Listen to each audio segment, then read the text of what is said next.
Welcome back to DeepVisus, where vision meets depth. I'm your host, and in today's episode, we're diving into the foundational ideas of intelligence.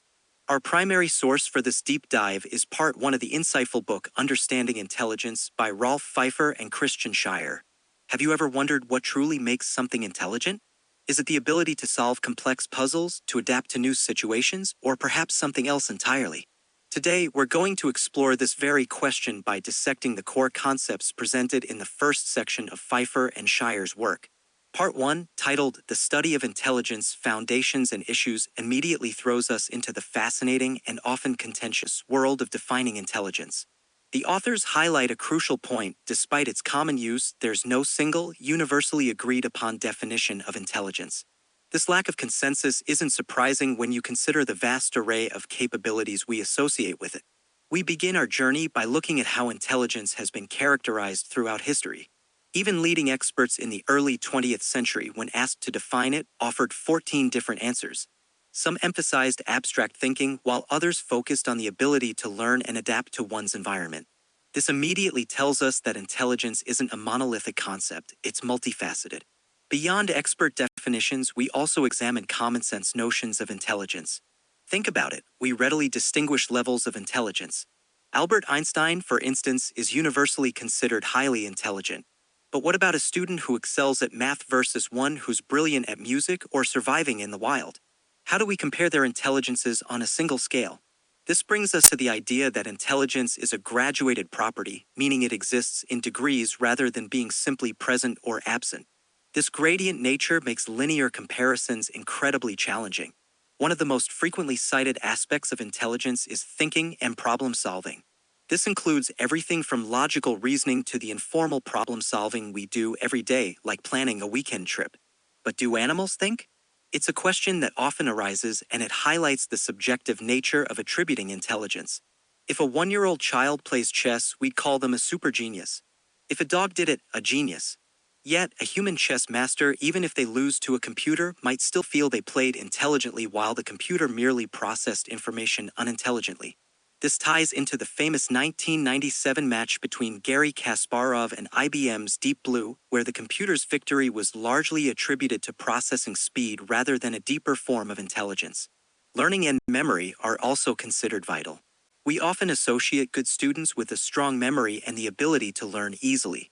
But it's not just about memorizing facts, it's the capacity to learn or learning to learn and the ability to transfer useful knowledge that truly counts. Then there's language, often seen as a unique hallmark of human intelligence. Our ability to speak, read, and write sets us apart from other species. And what about intuition and creativity? These seem to transcend mere logical thought, often engaging emotions and leading to novel outcomes. Creating something new often feels mysterious. Can creativity even be learned? Consciousness is another elusive concept, often deemed essential for higher-level abilities like thinking and creativity, yet it's incredibly hard to define or measure. More recently, the concept of emotional intelligence, EQ, has gained traction. Introduced by Peter Salovey and John Mayer, EQ refers to the ability to recognize, use, understand, and regulate emotions in oneself and others.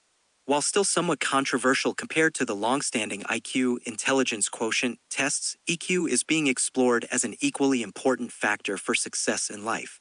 Speaking of IQ tests, these formal assessments were initially designed to identify children with learning deficiencies. However, they evolved into general intelligence tests, leading to debates about what factor G, general intelligence capacity, truly measures. The idea of reducing intelligence to a single number faces strong criticism, with theories like Howard Gardner's multiple intelligences suggesting a broader spectrum of abilities. The classic nature-nurture debate also reemerges in the context of intelligence testing. Is intelligence innate, genetically predetermined, or is it primarily acquired through experience and environment? Pfeifer and Scheier argue for a complex interaction between genetic and environmental factors, suggesting that understanding an individual's development provides better insight than simply observing their current state. This leads us to the contentious world of machine intelligence and the Turing test. Proposed by Alan Turing, this test involves an interrogator trying to distinguish between a human and a machine based solely on their text-based communication. If the machine can fool the interrogator as often as a human can, it's considered intelligent. However, critics like philosopher John Searle with his famous Chinese room thought experiment argue that merely mimicking intelligent behavior doesn't equate to true understanding. Searle's experiment highlights the symbol grounding problem. How do symbols manipulated by a computer acquire meaning if they aren't connected to the real world through direct interaction? This brings us to a crucial point the authors make. The common denominator of intelligence often involves coming up with something new while complying with rules. This diversity compliance trade-off applies to everything from a mathematician solving a new problem to an animal escaping a predator. An organism that always behaves in the same way is not intelligent. This concept leads directly to the core idea of adaptivity. The book's synthetic approach, understanding by building, becomes the lens through which we'll seek answers. Instead of just analyzing existing systems, we build artificial ones called autonomous agents to gain a deeper understanding. These agents, whether physical robots or computational simulations, are designed to interact with their environment independently. This embodied cognitive science contrasts sharply with the traditional information processing metaphor of the brain as a central processing unit.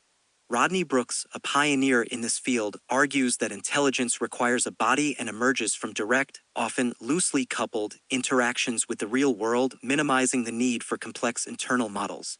Chapter 2 then sets the stage by briefly reviewing the cognitivistic paradigm, the dominant classical view of AI.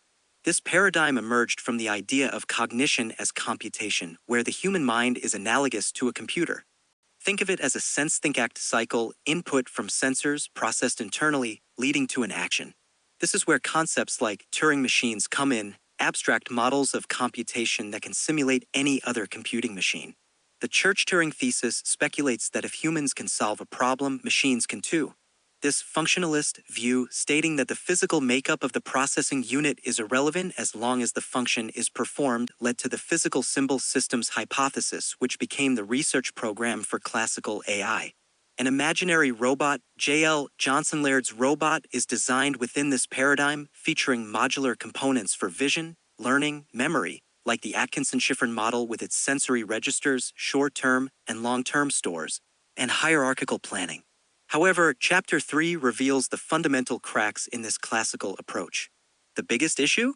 The neglect of the real world and the fact that agents are embodied.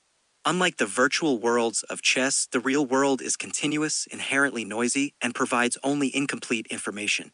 This leads to critical challenges. Classical AI systems often lack robustness, tolerance to noise and faults, and generalization capabilities adapting to novel situations. They also struggle with real-time processing due to their sequential, centralized nature, a stark contrast to the massively parallel human brain. The frame problem is a particularly nasty one.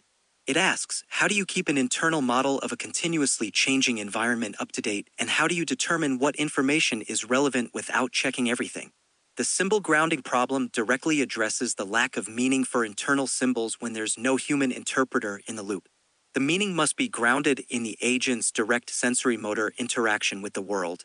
And finally, the concepts of embodiment. Intelligence requires a body, and situatedness, an agent's ability to acquire information through its own sensors in interaction with the environment, are highlighted as crucial missing elements in classical AI. A system is situated if it doesn't need to build comprehensive internal models because it can simply look at the real world through its sensors. The world itself becomes its best model. So, to answer our initial question, what truly makes something intelligent? Based on this first part of understanding intelligence, it's not just about abstract thinking or problem solving in a vacuum. True intelligence, especially as it manifests in adaptive behavior in the real world, stems from an intricate interplay of diversity generation and compliance with rules, all underpinned by the fundamental concepts of embodiment and situatedness. It's about an agent's dynamic interaction with its environment rather than purely internal, symbolic computation. That wraps up our exploration of Part 1 of Understanding Intelligence. In future episodes of DeepVisus, we'll continue to unravel the complexities of embodied cognitive science, delving into the fascinating world of the brain, mind, and intelligence. As we move beyond the classical view and explore alternative approaches to building and understanding intelligent systems. So, stay tuned.